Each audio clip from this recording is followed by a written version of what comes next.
So that's the reason why we decided to create this school in which really the knowledge lies at the interface of these traditional disciplines of engineering, business, and architecture.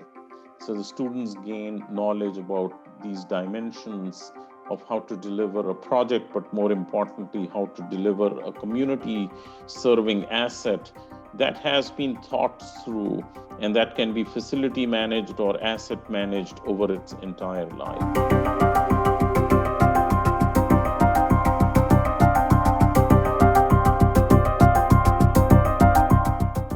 Came up with this plan of creating the School of Built Environment, probably one of the first ones, which in the name itself tells you that we wanted to look at the sector in a much more holistic way. It's not about just designing, it's not just about project management, but also about the whole of life and whole of industry approach was part of that thinking when we talked about School of the Built Environment. So this school essentially brought industry, academia, and government together to come up with a solution for perhaps that core professional layer where traditionally in India and in fact in many parts of the world, we have traditional civil engineering and architecture programs, and they do a wonderful job in training and producing graduates who are good at designing and engineering. But you will see that there is a gap when it comes to taking this whole of life view of the asset. How do you project manage it? How do you ensure that the projects are delivered on time, on budget? And how do you ensure that this longer term view is taken into account when we are imparting skills to graduates?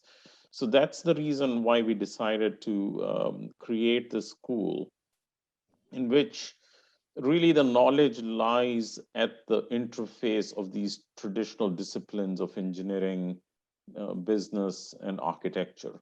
So the students gain knowledge about these dimensions of how to deliver a project, but more importantly, how to deliver a community serving asset that has been thought through and that can be facility managed or asset managed over its entire life.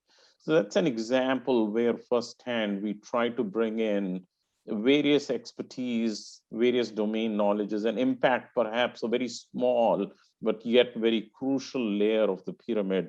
That is the future project managers and asset managers of our sector. So we, in doing so within the school, we also, my colleagues who were experts in facility management came from the industry, actually created, carved out probably the first structured facility management program in which large employers, large occupiers need this expertise over the life of an asset to have experts who will come and help them with this core function of facility management.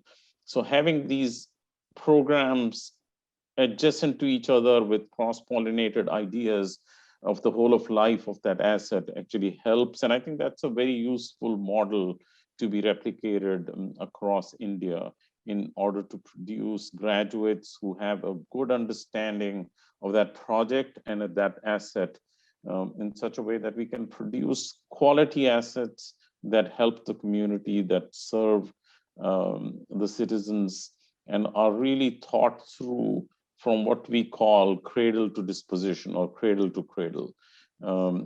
Fragmented mindset in terms of producing something short term, thinking only about the first cost.